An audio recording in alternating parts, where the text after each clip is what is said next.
Equal Employment Opportunity, Americans with Disabilities Act of 1990.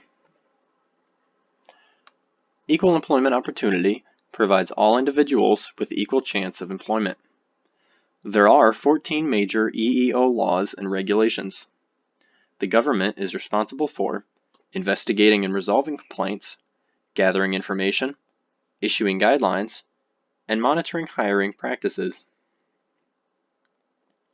Here is a summary of the 14 major EEO laws and regulations, starting with the 13th Amendment, then the 14th Amendment, the Civil Rights Acts of 1866 and 1871, the Equal Pay Act of 1963, Title VII of the Civil Rights Acts, Age Discrimination in Employment Act of 1967, the Rehabilitation Act of 1973, the Pregnancy Discrimination Act of 1978, Americans with Disabilities Act of 1990, Executive Order 11246, which requires affirmative action in hiring women and minorities, the Civil Rights Act of 1991, the Uniformed Services Employment and Reemployment Rights Act of 1994, Genetic Information Non-Discrimination Act of 2008, and finally, the Lilly Ledbetter Fair Pay Act of 2009. The Americans with Disabilities Act of 1990 is one of those 14 major EEO laws and regulations. The ADA protects individuals with disabilities from workplace discrimination. It demands that employers must reasonably accommodate individuals covered by the Act. The largest category of individuals considered disabled are those with emotional or psychiatric disabilities. This is an ADA overview of the different titles of the Act. Title I has to do with employment discrimination.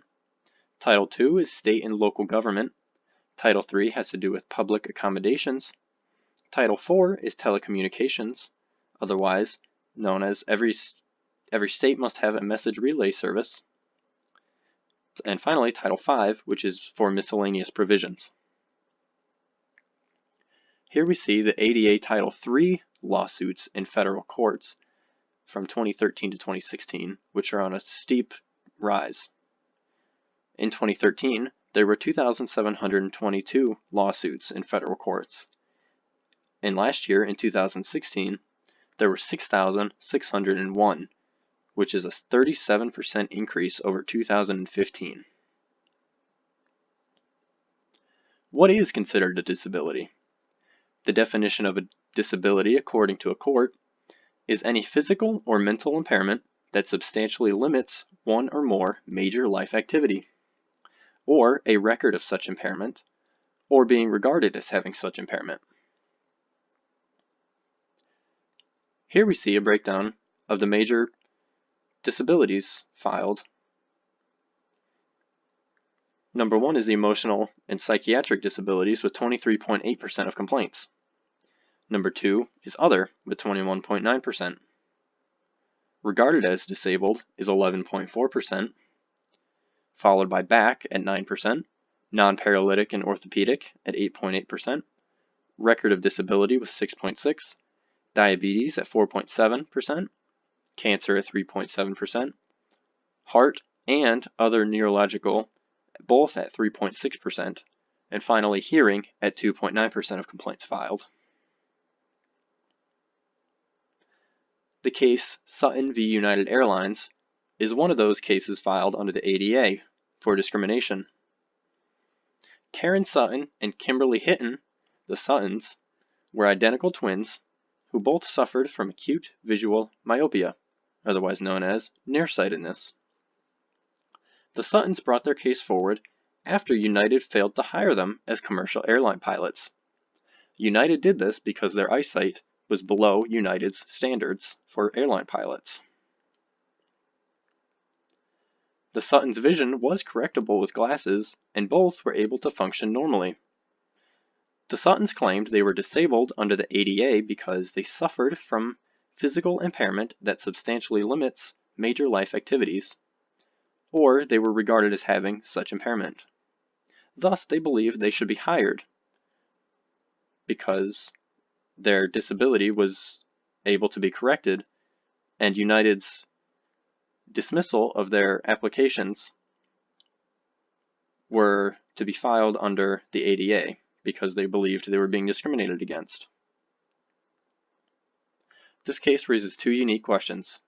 The first, should the determination of a disability be made without mention of corrective measures that alleviate the impairment, such as glasses or corrective eye surgery in this case? And is poor vision an impairment that substantially limits the Suttons in a major life activity? The court conclusion was a 7-2 ruling in favor of United Airlines, and their answers to both questions were no. Determination of a disability under ADA should consider individuals' ability to mitigate impairment through corrective measures.